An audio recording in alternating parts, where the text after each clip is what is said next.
2022년 12월 23일 오늘의 말씀 시작하겠습니다. 오늘 나눌 말씀은 호세아 10장 1절에서 4절 말씀입니다. 이스라엘은 열매 맺는 무성한 포도나무라. 그 열매가 많을수록 제단을 많게 하며 그 땅이 번영할수록 주상을 아름답게 하도다. 그들이 두 마음을 품었으니 이제 벌을 받을 것이라. 하나님이 그 제단을 쳐서 깨뜨리시며 그 주상을 허시리라. 그들이 이제 이르기를 우리가 여호와를 두려워하지 아니하므로 우리에게 왕이 없거니와 왕이 우리를 위하여 무엇을 하리요 하리로다. 그들이 헛된 말을 내며 거짓 맹세로 언약을 세우니 그 재판이 바디랑에 돋는 독초 같으리로다. 아멘. 이스라엘은 하나님께서 선택하시고 구원하신 민족이고 나라입니다. 그래서 이스라엘은 하나님의 은혜로 시작되고 유지되며 완성되는 나라죠. 그러나 이스라엘은 이런 자신들의 정체성을 스스로 버렸습니다. 하나님의 은혜로만 의미 있는 존재가 되는 이스라엘이 하나님을 떠나 하나님 없는 상태, 하나님을 만나기 전의 상태로 돌아가 버린 것이죠. 하나님께서 그들을 무성한 열매 맺는 포도나무처럼 풍요와 행복을 누리게 하셨는데 그들은 그렇게 맺은 열매를 가지고 그 열매를 주신 하나님이 아니라 우상을 위한 제단을 세우고 이방신의 주상을, 우상의 주상을 아름답게 꾸몄습니다. 호세아 10장 1절 말씀입니다. 이스라엘은 열매 맺는 무성한 포도나무라. 그 열매가 많을수록 제단을 많게 하며 그 땅이 번영할수록 주상을 아름답게 하도다. 그러므로 하나님은 그들이 자신들이 맺는 열매, 곧 자신들이 누리고 있는 풍요와 번영의 근원이라고 믿는 우상의 제단과 주상을 무너뜨리실 것입니다. 호세아 10장 2절 말씀입니다. 그들이 두 마음을 품었으니 이제 벌을 받을 것이라. 하나님이 그 제단을 쳐서 깨뜨리시며 그 주상을 허시리라. 이것이 이스라엘이 열심을 들여 정성을 들여 쌓고 꾸민 것들의 실체인 것입니다. 하나님의 백성들은 하나님 안에서만 의미 있는 존재가 됩니다. 하나님의 백성들은 하나님 안에서만 열매를 맺을 수 있으며 행복할 수 있습니다. 그렇기 때문에 하나님이 함께 계신다는 사실 하나만으로 하나님의 백성들은 안전합니다. 그 삶의 여건, 상황이 어떤 모양으로 찾아와도 상관없습니다. 우리의 삶의 상황이 고난이나 어려움이든 특별한 일 없이 반복되는 일상이든 하는 일마다 술술 풀리는 상황이든 모두 마찬가지입니다. 하나님 안에 있는 오늘이라면 삶의 정황은 아무 상관이 없습니다. 빌립보서 4장 11절에서 13절 말씀입니다. 내가 궁핍함으로 말하는 것이 아니니라. 어떠한 형편에든지 나는 자족하기를 배웠노니 나는 비천에 처할 줄도 알고 풍부에 처할 줄도 알아. 모든 일 곧 배부름과 배고픔과 풍부와 궁핍에도 처할 줄 아는 일체의 비결을 배웠노라. 내게 능력 주시는 자 안에서 내가 모든 것을 할 수 있느니라. 사도 바울은 능력 주시는 자 안에서 자신이 모든 것을 할 수 있다고 고백합니다. 그런데 이 고백을 하기에 앞서 어떤 말을 하고 있습니까? 어떠한 형편에든지 자족하기를 배웠다고 합니다. 그 삶의 형편이 비천이든 풍부든 배부름이든 배고픔이든 궁핍이든 만족할 수 있는 비결이 있답니다. 그 비결이 바로 내게 능력 주시는 자 안에서 내가 모든 것을 할 수 있느니라입니다. 하나님 안에 있는 자에게 삶의 정황, 삶의 형편은 어떤 조건이나 원인이 되지 못한다는 것입니다. 하나님께서 우리에게 이루시려는 일에 우리의 삶의 형편은 아무런 도움이 되지 못할 뿐만 아니라 방해할 수도 없습니다. 그래서 모든 상황 속에서 어떠한 형편에든지 자족할 수, 만족할 수 있는 것입니다. 삶의 형편이 하나님을 방해할 수 없고 하나님과 함께하는 자의 운명을 바꿀 수 없으니까요. 그래서 하나님의 백성들은 하나님 안에서 살아가면 됩니다. 하나님이라는 흔들리지 않는 반석 위에 서서 그 위에 그 삶을 쌓아가면 됩니다. 그리고 그 위에 쌓은 것들은 허무하게 무너지지 않습니다. 마태복음 7장 24절에서 27절 말씀입니다.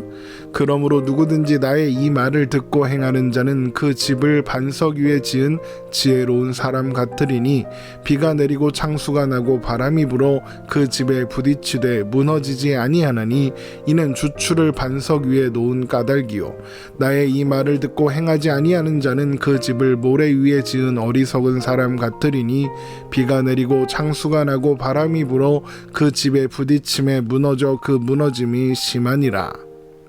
우리가 이 말씀에서 주목해야 하는 것은 나의 이 말을 듣고 행하는 자와 나의 이 말을 듣고 행하지 아니하는 자가 의미하는 것이 뭐냐는 것입니다.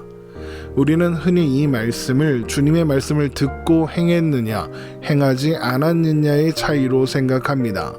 그래서 예수님의 말씀을 듣고 행한 사람은 반석 위에 집을 지은 사람이고 예수님의 말씀을 듣기만 하고 행하지 않은 사람은 모래 위에 집을 지은 사람이다.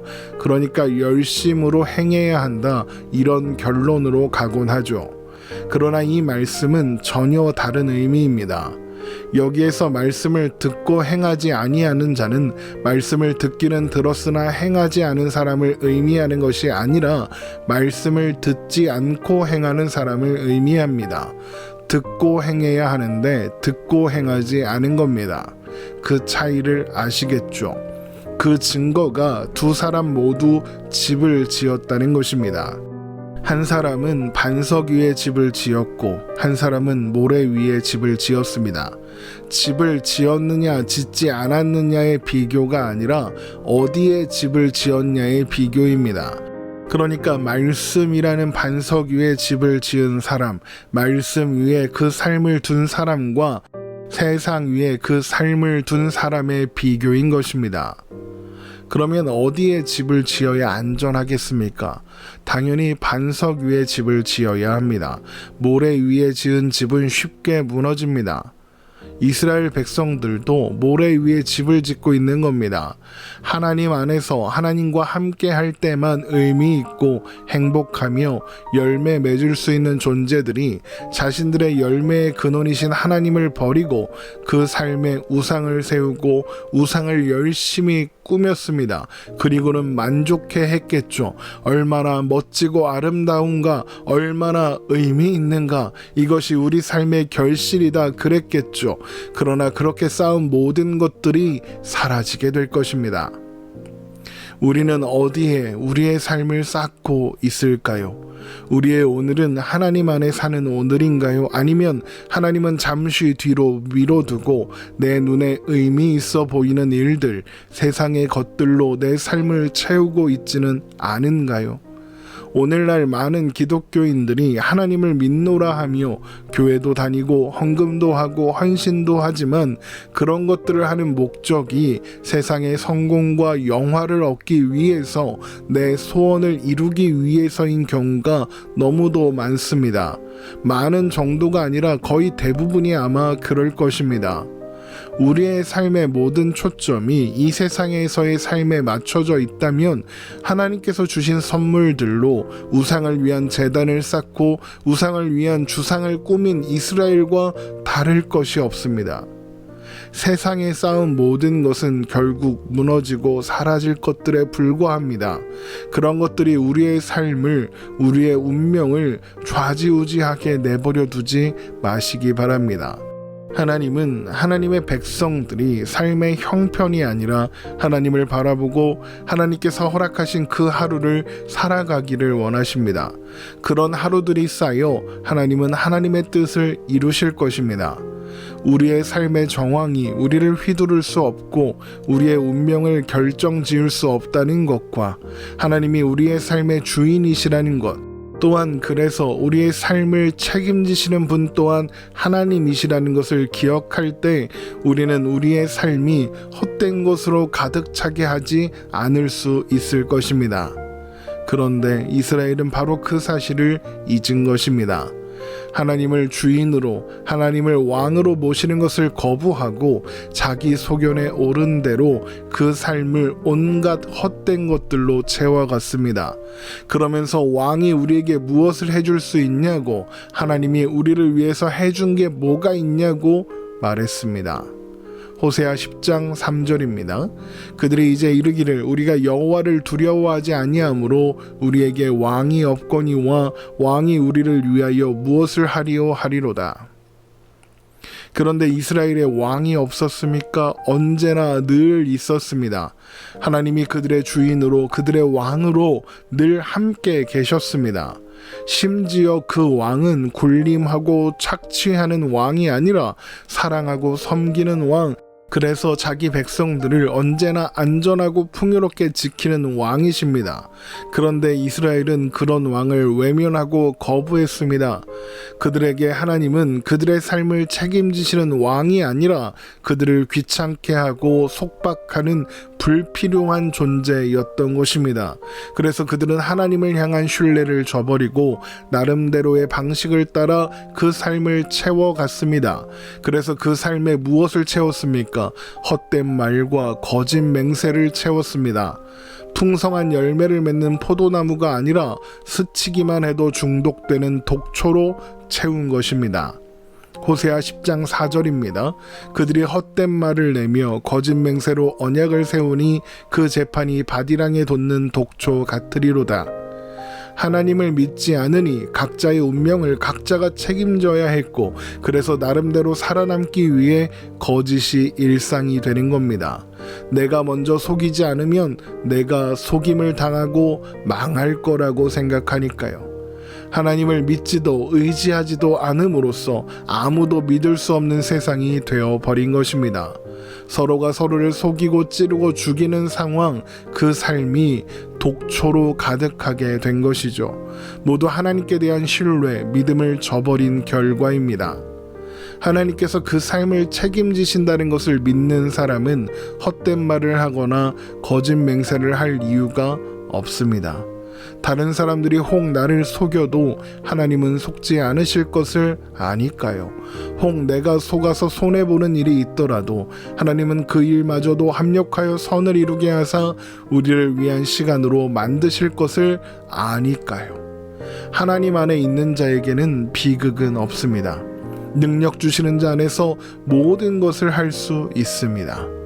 이것을 알고 또한 믿는 사람은 그래서 삶의 어떠한 정황도 견딜 수 있고 이길 수 있으며 그 안에 함께 하시는 하나님으로 인하여 기뻐하며 만족할 수 있습니다. 여러분, 이것을 항상 기억하며 오늘을 하나님과 함께 살아내는 견디어 보는 우리가 되기를 주님의 이름으로 축원합니다.